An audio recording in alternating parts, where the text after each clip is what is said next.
everybody. Welcome back to the Youtini Show, your one-stop shop for all things going on in Star Wars. I am Eric here with Wes and JG tonight, and we have, of course, a bunch to get into. Because everyone, Ben Solo got himself a Times Square billboard.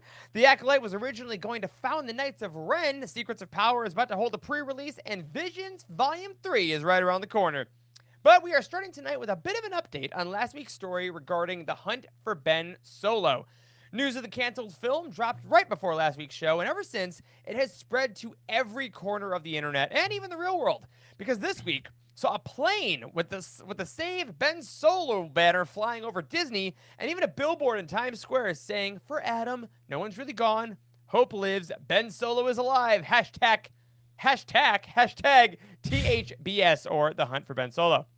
Now, Wes, we were pretty clear about our feelings on the cancellation of the hope for Ben Solo last week. We had a crash out. So, JG, I'm going to start with you. What do you think about the campaign jumping from the internet to plane signs and billboards in less than a week? Yeah, it's beautiful. I'm all about, the campaigns. I mean, I think the biggest one that we've seen be successful is the Clone Wars Season 7, and the fact that we ended up getting that. I don't know, the whole thing, I've said it to, our Youtini friends and such. The whole situation has just been really weird, and just, like, a lot of things don't make sense from, like, the Bob Iger and the Disney side of things, and seeing how this film was basically about to go into production and everything. And I am bummed, because I am very much against the whole bringing back characters and such, but as a big fan of The Walking Dead, no one's really dead unless you actually see that body. So I don't know, it's really cool to see the fans get involved and really push for this. I don't see it in the notes here, but I thought it was really cheeky, and I think is very intentional, where on Wednesday they posted a clip from The Rise of Skywalker. Yeah. Lucasfilm knows what they're doing. Yeah. And when you say we, you mean the official Star Wars YouTube account, which has zero reason to be posting clips of The Rise of Skywalker on a random day in the middle of October, 6 years after release. Yes.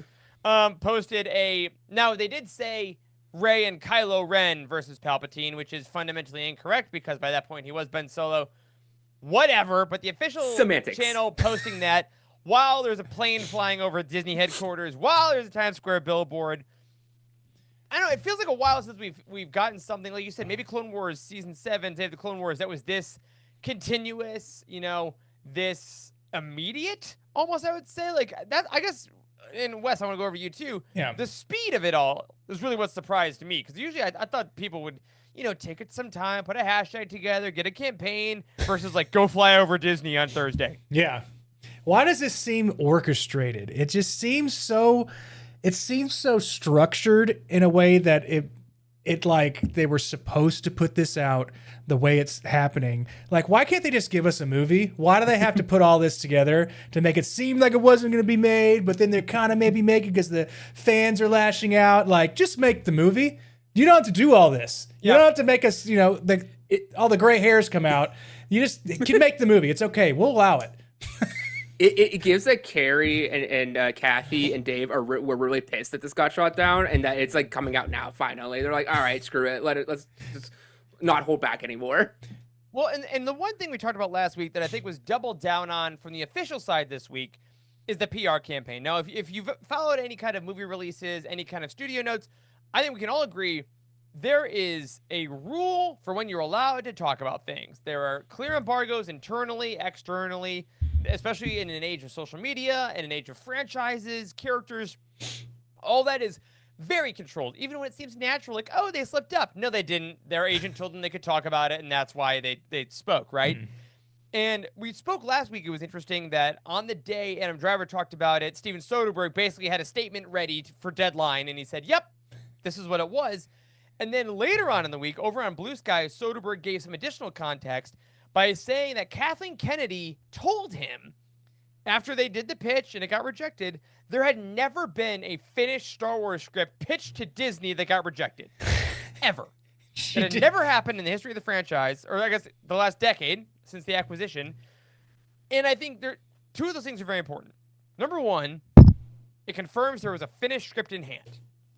Like, we pretty much knew that, but he's like, nope, this was finished. We handed it to Iger and Ann Bergman. That was it. And two, what does he get out of that? What does he get out of saying that, unless he's saying this is so unprecedented, isn't this wild? Like, Did he I don't know what ask? the tactic is unless they were told, hey, you should kind of add that part. You know what I mean? Did he ask Kathleen Kennedy that? Hey, is this the first time this has ever happened, did. or did she just straight up tell him without asking? asked. Okay. He asked her. That's better. If she was just like, he hey, still said it. and by the way, this is the first time it's ever happened. He's like, go! How could you? Like, it makes a little bit more sense now. But still, so weird. So strange how this is all like, how does Lucasfilm, don't they have like quarterly meetings to go talk about like what's going on in Star Wars? Weren't they like, oh, and by the way, we're doing this Ben Solo movie like from the last quarter? Well, I think this was it. I think that in order to get on that meeting, you had to have Bob and Bergman say yes. How did they not know about it beforehand? How do they? Well, probably didn't bother him with it, honestly. I think that they're like, well, and maybe that's the thing, is that they're like, hey, you know what? Every time we've brought it to someone, as long as we've had a finished script and a creative team, it has never failed. Oh yeah, failed. Let's just do it. You got a point. That could be it. It's already done. Yeah, because like that's we said awful. last week, what is the thing that we have lovingly critiqued Star Wars about over the years, especially semi-recently? It is not quite knowing where it ends sometimes. Whereas like series like Andor, series like The Bad Batch really nail it because they know exactly when they're ending. They know exactly when the story's going to end. So the fact that they had a finished script is like, oh my God, they heard everything we were talking about. They spent years on it. And now, I don't know. I will argue that is more important to this campaign, this plane flying over Disney, the Times Square thing, the Soderbergh talking out. If it was just like the Raylos that were chatting and like, I miss Ben Solo and the Blue Butterflies and stuff that went on a couple years ago, there is that. Like, yes, that showed up on the billboard as we're seeing on screen here. But a lot of corners of the Star Wars fandom are all kind of saying, hey, I don't know, this sounded like a completed project. I would like a completed project. That sounds like a great idea. Mm-hmm. I mean, you know, is it a no for now? Like, that's what we talked about last week. Like, hey, is man, it a no no one's for ever now? really gone, Wes.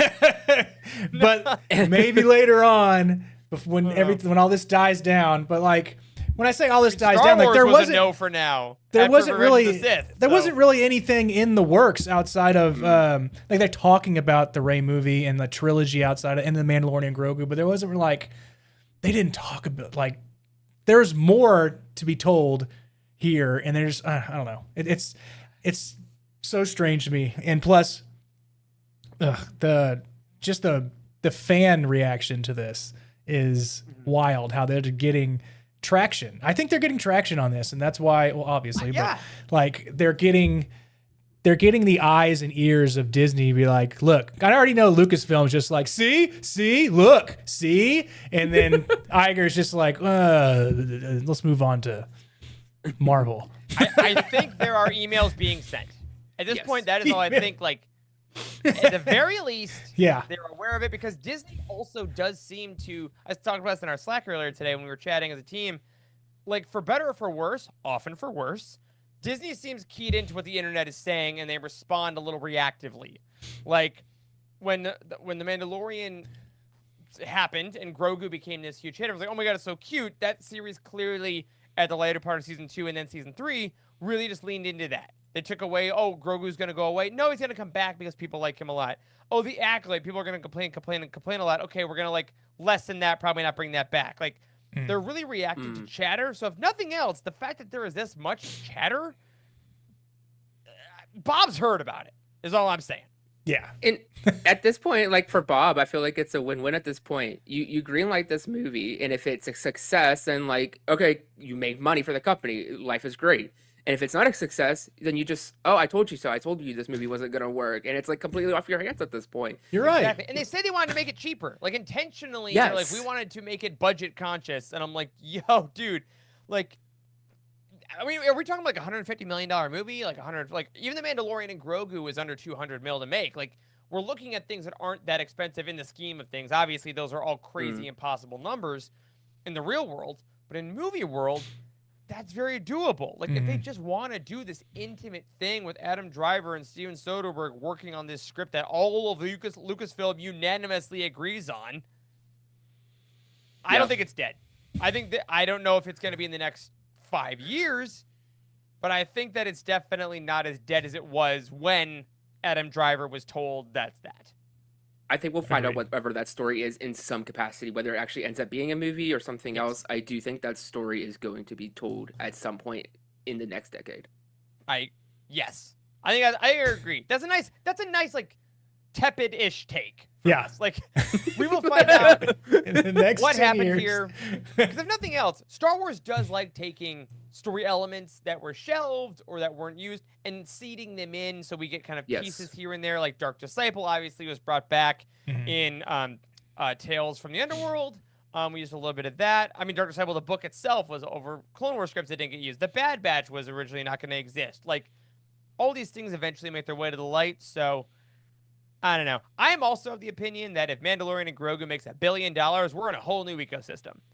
If we can prove that Star Wars movies make money on the big screen, we're kind of back. Because remember, when Last Jedi and Rise of Skywalker were happening pre-pandemic, they were announcing everything. Yeah. Remember Like, the timeline? Yes, remember that? There were was so living much pretty, stuff man. on there. Because we were making money. Like, we Yeah. made hundreds of millions of dollars of profit so they could afford these little things. And then guess what? Oh, no, streaming doesn't make money? Of course it doesn't.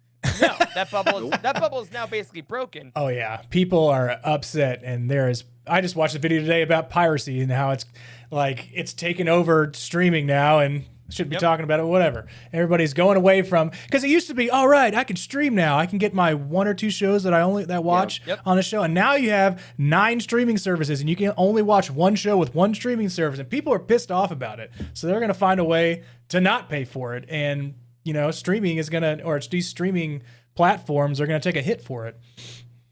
Yep. So I think it's good.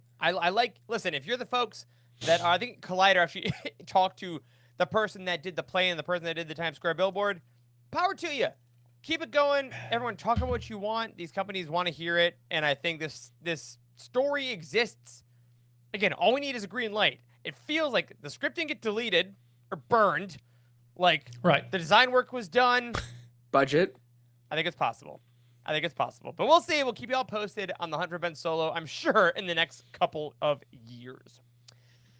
Now, next up tonight, we got a peek at another piece of canceled Star Wars lore thanks to a quote by Leslie Headland, the creator of The Acolyte, from the upcoming Art of the Acolyte reference book.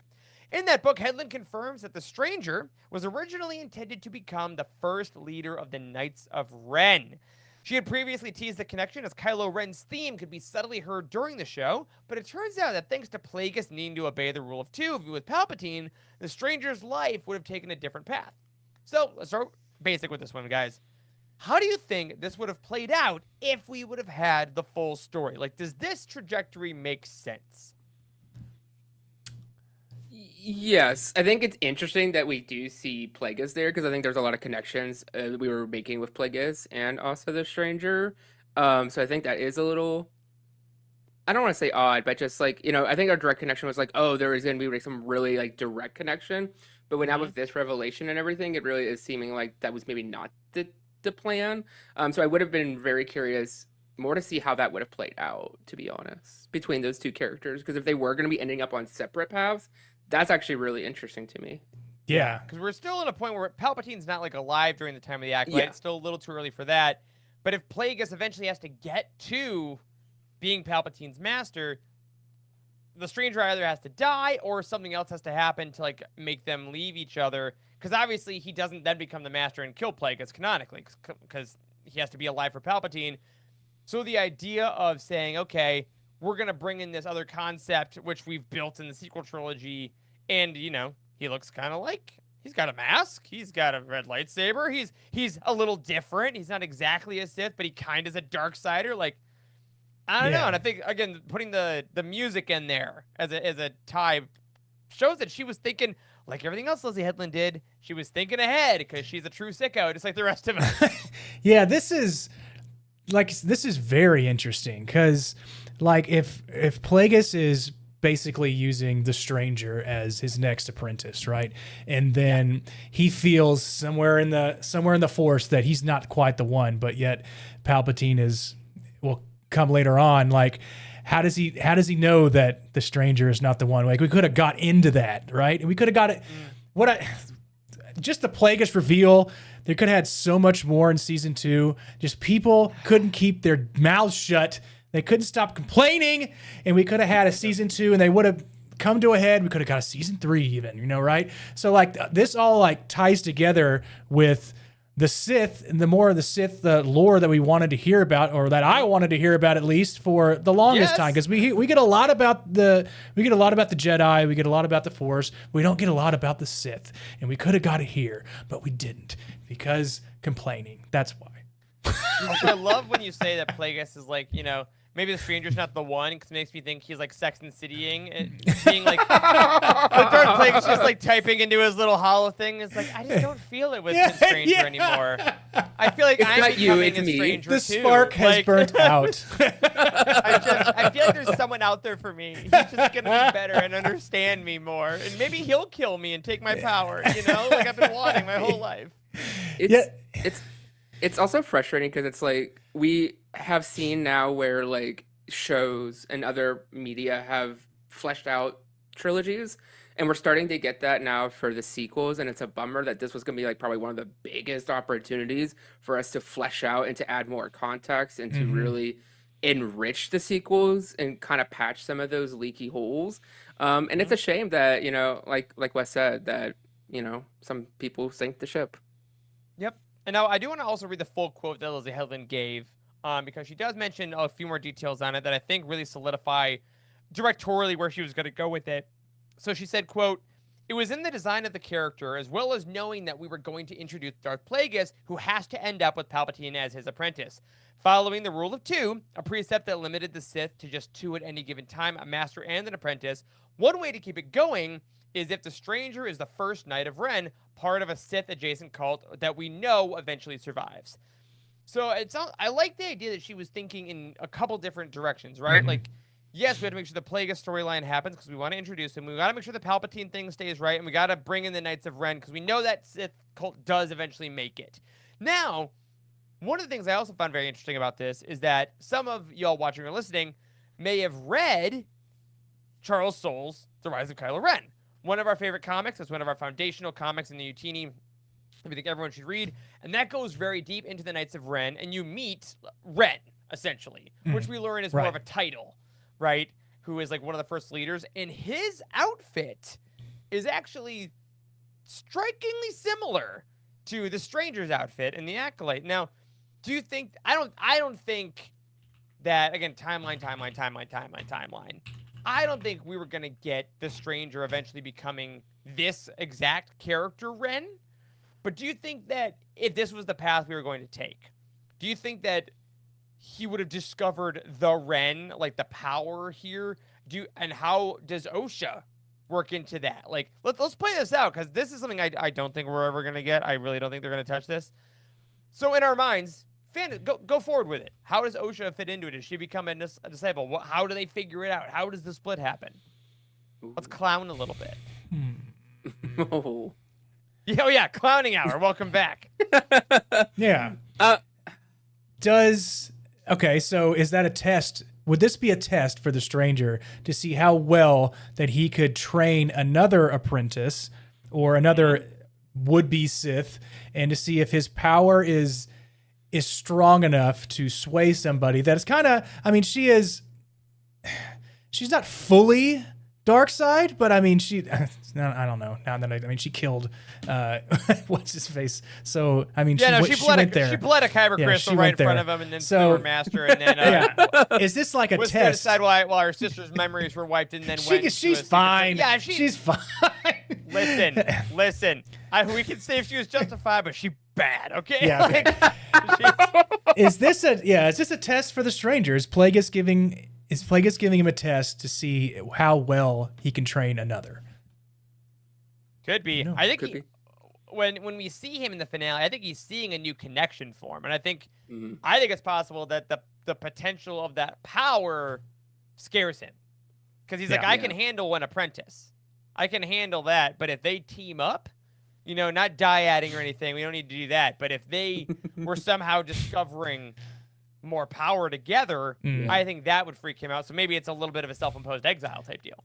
Thinking about this a little bit more, and like in clowning here, and think about the potential. I do wonder if maybe the eventual plan here was to kind of compare, like, eventually, like whatever Plagueis, and maybe if it's Palpatine or someone else before Palpatine, and also parallel it with also Osha and the Stranger, and kind of see how those two, even though they're both evil and they're both dark side and they're both bad, they're both different. It would be maybe interesting to see how maybe with on the Stranger side of things, where Osha would go to like betray, but in this case, unlike the Sith, he knew and actually like stops her. And even though there is this romantic tension between the two of them, like he does have to kill his lover in that case. And so instead of it being the apprentice killing the master, it's the master killing the apprentice. Could totally work. When Could totally see that. when did Plagueis kill Tenebris? When was this? Was this? Well, you mean invasion? Yeah. Outside my scope. when did he kill? Well, actually, let's see. Jared, Can I phone a friend? Can I phone a Yeah, friend? Jared. I need All a right, little help. 67 BBY is when Tenebris died in Okay. Legends. Okay. So where are we at And- with the Acolyte? The Acolyte took place in. The Acolyte took place, I think, on 150. I think it's about 100, almost on the dot. Or bound. 132. Around 132 BBY. So. Yeah, so this is still Tenebris is possibly still would if that was the story, Tenebris is still around. So Plagueis is technically his own apprentice, trying to like basically pull a like when like with Maul and Duke, like when all that big stuff was going on, like because there's never two, right? Like it's rule 2, no one follows it. Absolutely everyone breaks it. So there could be something where Tenebris is actually the big bad in here, or again, based on this particular story, Tenebris gets moved into like the High Republic era with Plagueis, like early High Republic. They're just chilling High out. Republic tie-in. Talk dirty. Oh my goodness, Eric. Because this is technically High Republic. Yeah, The Acolyte. yeah. Yes, this is the Yeah. lead in it. So if Tenebris and Plagueis are happening during like the Nile conflict, then we have Plagueis kill him somewhat during that, get the Stranger, and then the Stranger finds Osha. They try to take down Plagueis. Maybe there's a possibility they try to take him down and fail because he's so powerful. Right. They have to flee, and they're like, the Sith doctrine doesn't work. Again, this is too much control. They find the Ren, become the Knights of Ren, and oh my god, we don't want to just be alone. We get a following. And then they build the group of the first Knights and then kind of go forward in that. Now, how do they do that in the second season of an 8-episode show? They don't. I think it's way too much lore to put in there. So I respect that. But I think the founding of the Knights of Ren could have been very interesting. And again, make that a book. Make that something that's like a little more like give it to Oseno. Let him do it, man. Give Like, us some let him go summer crazy. reading. Our summer reading before we go back to school. You have to make sure you get these 8 books in before you watch the show. And then so now we're all caught up. We don't have to do, 9 seasons to get you all like caught up with content. You can read your homework, and then you can come to the plate and watch the show. Make it a trilogy. I think it'd be there's a lot of potential there. There's so much story, and I don't know. I think she had the foundation, and she was doing what you do in TV, where you lay the groundwork down. Except in this day and age, right now, it's just a different world when it comes to television. Unfortunately, where nothing is ever guaranteed. Yeah. Yeah, and I feel like there is a nice evolution in Star Wars media we've been seeing lately, where maybe it's just because we're talking about this and we're talking about the Hunt for Ben Solo. I feel like creators are becoming a little more blunt with like, oh no, this is what I was gonna do. Like, I feel like we didn't used to get that. They were always like, well, we had some plans. I love this idea. Like, no, this was the plan. Yeah. Because it's showing that people have ideas and that we're not just throwing stuff at the wall. And I think there have been some projects that seem to be doing that, and the creators speak a little like that. Whereas, like, hey, this was my plan from the jump. This is my plan from the get-go. I had this written. I put this in the score of season 1, so in season 2 it would come to fruition. Like, it just makes it so frustrating when you solicit a certain amount of story, because these creators are going to use that time in their outline. Because why wouldn't you? It makes sense to them. So, I don't know. Even if we keep getting stuff canceled here and there, which I think is just business, keep talking out. Keep talking that talk, creators. Let us know what you wanted to do, because if you talk enough, sometimes miracles happen. That's all I'm saying. That's all I'm saying. Absolutely. All right. God. Let's start talking about things that are actually going to happen, shall we? Because you know what? It feels like it's been years since we talked about our favorite thing, Star Wars Unlimited, on this show. But we're back, baby, because guess what? This week, it is time for pre-release. The next set, Secrets of Power, is coming to your local game store this week with pre-release events, and I frankly could not be more excited. Now, before we explain what that is and what we're excited about and make sure we get JG to play the game in the next 20 minutes, Wes, I have a very important question for you, sir. Are you going to a pre-release event this week? You gotcha. I am going on Saturday. So it was moved from Thursday to Saturday, which is fine. I'm fine with that. And my buddy just texted me today. He's like, "Hey, you getting pumped for the sealed?" And I was like, "I am, but I'm also reserved because I got smashed in this last tournament that I went to. We didn't talk about it, so I went to a I went to a Star Wars Unlimited tournament. It was at NRG Arena, which is next to NRG Stadium where the Texans play. So this is kind of a big event. It was my first time to play other people outside of my buddies where we didn't really play all that well. And the people that I played were awesome. They helped me a ton, but they were way better than me, and they knew exactly what to play. And they were like, no. And they were like, you need to resource your cards this way and that way. They're teaching me the etiquette of the game, and then also the people that were working the event were there, like hovering over our shoulder and helping us with like, you get an extra hit point there. You get the force whenever you play that card. And it was a good time. It was a lot of fun. I came in, I was 13th in the city, so that's not bad. Hey, amazing. Thank you. There was 13 players, but Sure.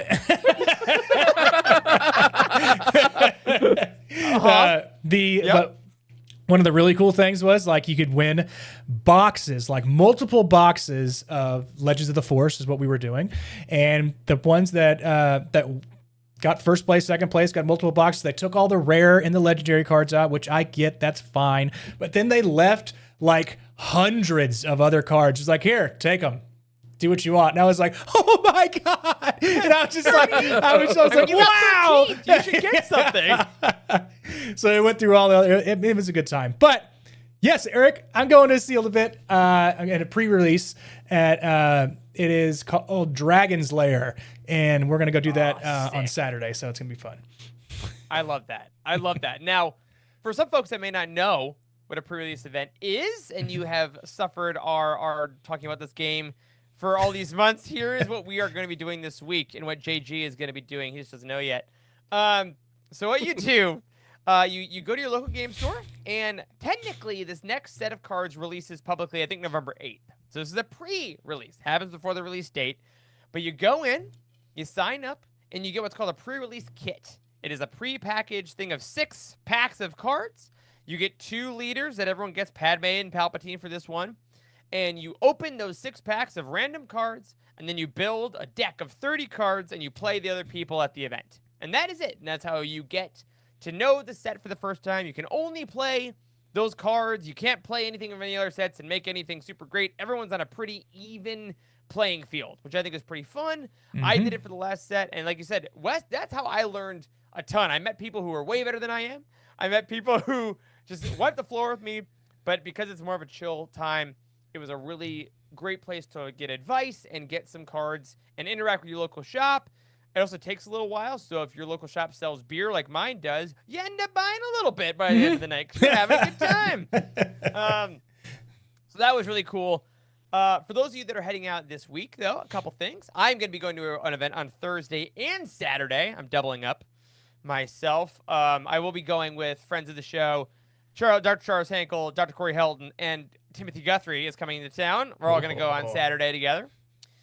So that's going to be good. This new set has some new mechanics like plot and disclose, which involves like showing cards to your opponents for stuff. It's all about politics, intrigue, and Andor.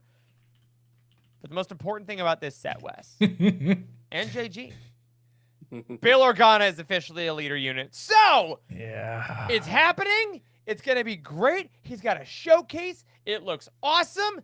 He is going to be very bad in Seal. Do not play him if you're going to an event. He is way too difficult. But yeah, my boy's finally coming back. And we got like characters like Cassian and Sabe and DJ and an older Leia and Nemec's Manifesto. And like, Daddy. Callus. Daddy. Yes. Many daddies involved, actually. All right, is this your guy right here? Is this the showcase? Yes, this is Okay. the showcase. Ooh. So this is the like one in every bunch of boxes, super rare, crazy expensive card of Bail Organa that I absolutely want to get. I'm so excited for him. He looks so cool. I have tried to test him out online because people put his stuff. I do not know how to make him work yet. So I'm excited to figure that out. I did see a couple of prestige cards because some creators have already received their Carbonite boxes and they're already opening cards. And They're I was, unbelievable. Yeah, I saw Chopper and then I was trying to find this card, but they look so different than the other prestige good. cards, and it almost looks like a hologram card or something. It's like you get on a bounty puck. Yeah. So that's for the rebels and for like the fringe bounty hunter people. That's what they get. Yeah, super cool looking card. So for your collectors out there, the Carbonite unboxing is going on right now, and it might just sway you into buying one. It absolutely will, because there's two styles of prestige. We talked about this way back, but now all the previews are out. That's the rebel ones, and then there's also the propaganda posters with things. Hold on, Wes. I'm just gonna link you on this. Let's bring it up here. It's our show. We can do what we want to. I'm gonna throw it in our Slack. We planned this show. What are you talking about? What are you talking about? Come on. Yeah, take a look at some of these. JG, these are the ones you buy Carbonate packs, and there's one of these in each of them. Look at this artwork.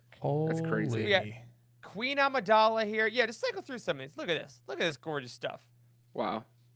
Yeah, it's nothing like the artwork is way different, and it's like if you laid one of these down during it, like hopefully you know what you're doing, because like you put a card down and you immediately get beat. You're like, oh, you immediately get like 3 hit points against you. Or they put like a one of the event cards down that immediately swipes or wipes Grievous from the board, but still super cool card. What else we got here? Yeah. Oh, Senator Chuchi. Yeah, she's one of the best ones, honestly. Whoa. Jar Jar. Jar Jar did. Dedra Miro. Okay, Mother. that's a cool. Yes, as it were. Way to go. As it were. Grand Tarkin. Yeah, it's the same artist that does the Bell Showcase, which I think is very solid. Orin Frita, who has a unbelievable rad card. For over it's so menacing. Oh my gosh. Man, I want this card so bad. This art needs to be on a wall. That's crazy. I know. It's too good. Valorum. There's Mon Mommy. Okay, so there we are. Yeah, Mommy Mothma, Mommy, all that.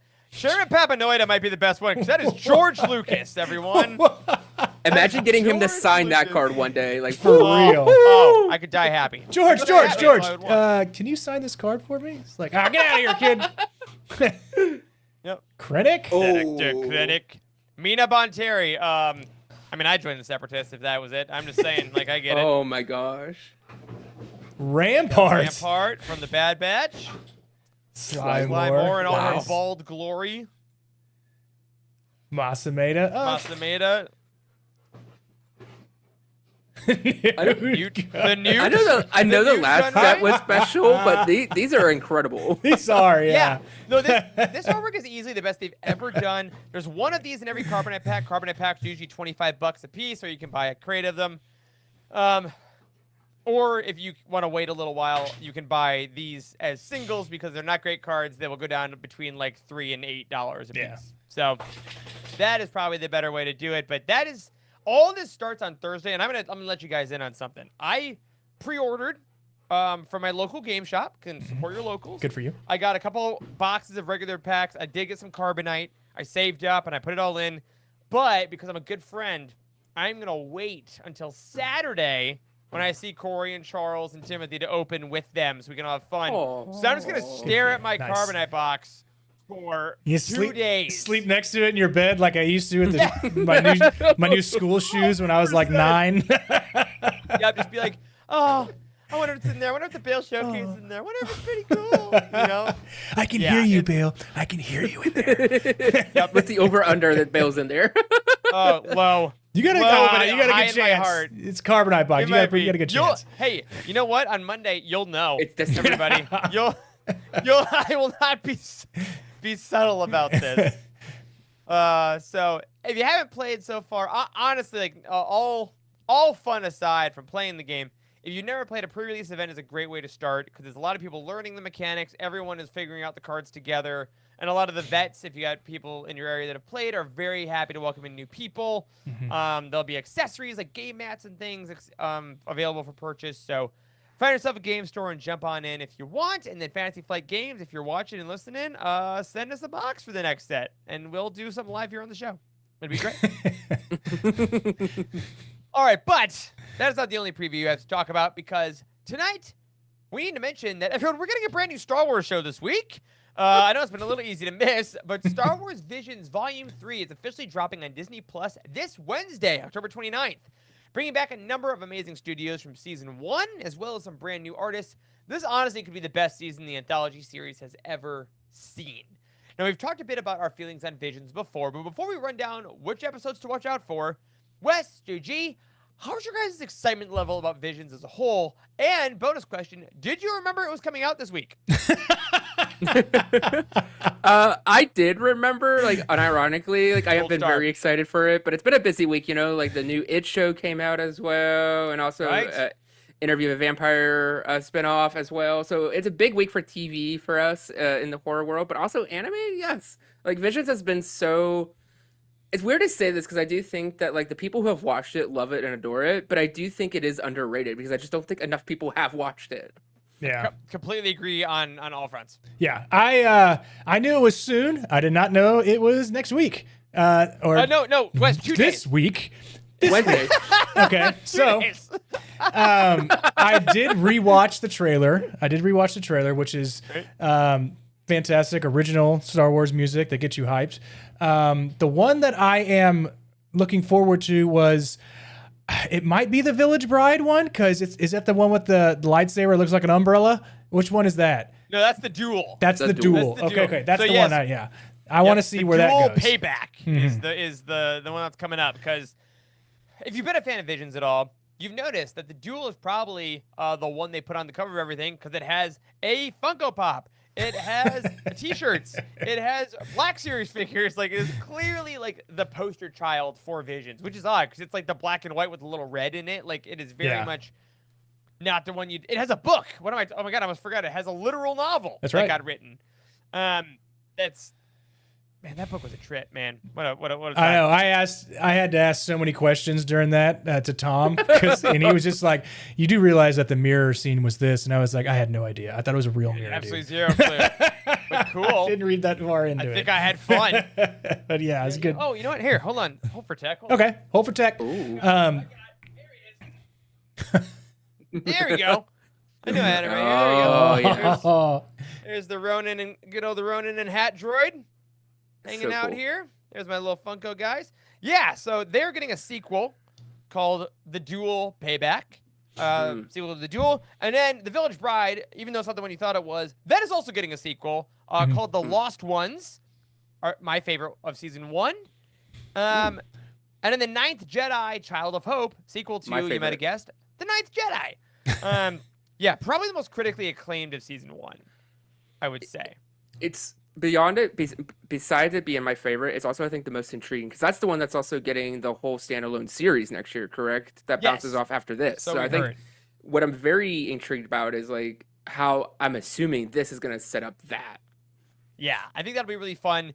And I think that was the one, even though I loved a lot of Season 1, Village Bride, Duel, and stuff, The Ninth Jedi did, I think, way more work setting up the lore of its individual universe, and that's why I think it justifies the series. Like, that was the one that folks don't remember with the girl whose father made lightsabers, and the rule in this world is when the lightsaber ignites, the color is based upon the person wielding it, which I think is very cool. And then, of course, if you haven't seen it, I'm not going to spoil it for you, but it is a phenomenal moment when certain things happen.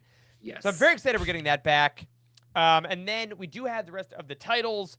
They're called Yuko's Treasure, The Smuggler, The Bounty Hunters, The Song of Four Wings, The Bird of Paradise, and Black.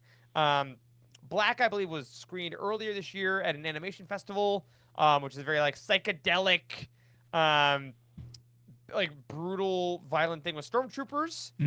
Yeah, Which will be interesting. I don't know, JJ, you are on really have your finger on the pulse of animation, especially in Star Wars. What are you most excited for? And on a larger level, what do you hope this season does that either the other seasons have done well or that we've been missing a little in seasons 1 and 2? I think it just continues to do what it does best. It takes the things that we recognize from Star Wars and they just tell whatever story they want to tell. And it's just an infinite toy box. Like we always joke about how like some of the TV show creators, like they're playing with their toys as they're making their episodes. But no, this is the true definition of just whatever story you want to tell. Here's any asset, any resource, any character. Because like we even saw like Boba Fett in the first season, weirdly enough. Oh my God, I forgot about that completely. Yeah. And it's like, you could there's no rules, and I think it's so exciting and fresh, and it's I think something that more people should consume, and because it should be celebrated. It should be, because like in a world where it is very, and I think we've seen it this week in the past couple of weeks, where it's very decisions are made corporate. This is like the least corporate thing that like they could be doing, and so I hope they continue to do it. I would even love for them to keep alternating this style where they do one season of artists from around the world and then back to Japan, because there is so much in Japan alone. And I think season 2, while maybe it wasn't as popular as season 1, I still had a lot of great bangers in it.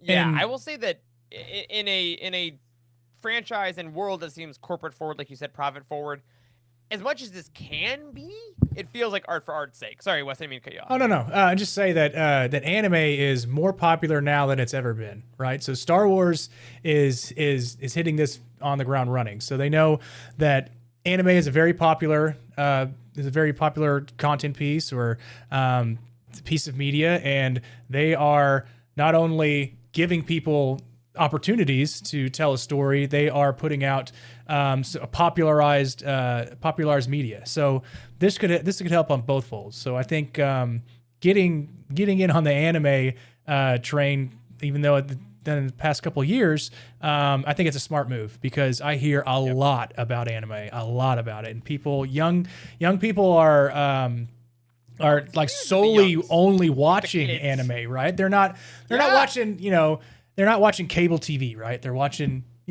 anime, and there's a lot of anime that is adult oriented too. There's the stories and some of it's real brutal. So I'm not, and my buddies are in anime. They tell me all the time that I need to watch. I haven't really got into it yet, but I mean, they need to sit me down and be like, hey, just watch this and get into it. And it's like, okay, maybe I will. With the success of Demon Slayer this year, and I think with how Visions is continuing to gradually take up, I would not be surprised that in the next decade we do get like an animated anime maybe focused Star Wars movie. Like I do think we are moving towards that direction where anime is really taking a front row seat right now, especially with the younger audiences. Yeah, I think that's a great point. I mean, the Demon Slayer movie won some weekends this year as a movie that is hilariously a sequel to a TV show, as we're talking about how the Mandalorian and Grogu will suffer that. Obviously, very different audiences. The anime audience is very loyal when they love a project. And I think the fact that this inspires that, while also being an anthology, I think that makes it also very accessible with Visions. Watching shorts, I feel like, is also kind of getting a little more in vogue, because, hey, believe it or not, a lot of shorts, that's called TikTok and Instagram Reels, baby. So I think people are starting to accept that a little more as popular media, for better or for worse. But if Visions can kind of tap into that and continue that trend, that would be great. And again, if we can get a little more art for art's sake and have people jumping on the Visions train in other media, like making the one-shot comics or spinning off them in additional shorts later on, I think that's very fun.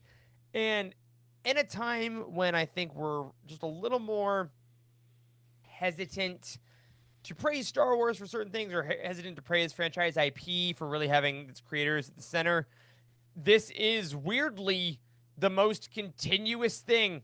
And you know what? Yeah. Great. Star Wars, I don't know why you're doing this, but thanks. I'm glad you are. Keep it up. Yeah. Yeah. So, very excited.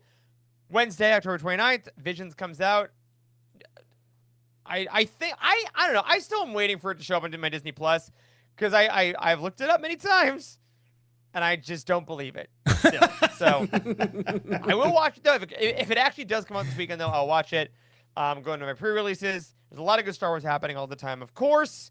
And who knows where Ben Solo might be by next week. Maybe it'll be like a Where's Waldo situation or Carmen Sandiego where it's like, where will he pop up next?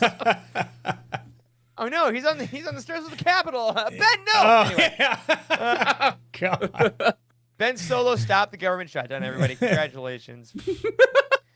All right, well, until that happens, though, JD, thanks for hanging out with us, man. It's always good to see you. Always Haven't a blast, been here in a hot gentlemen. minute. We will see you again very soon, I'm sure.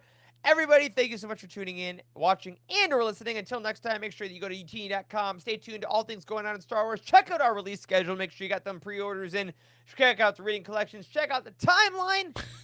Just come hang out. We're always happy to have you. And keep an eye out because we have a community relaunch coming up soon. Details to follow.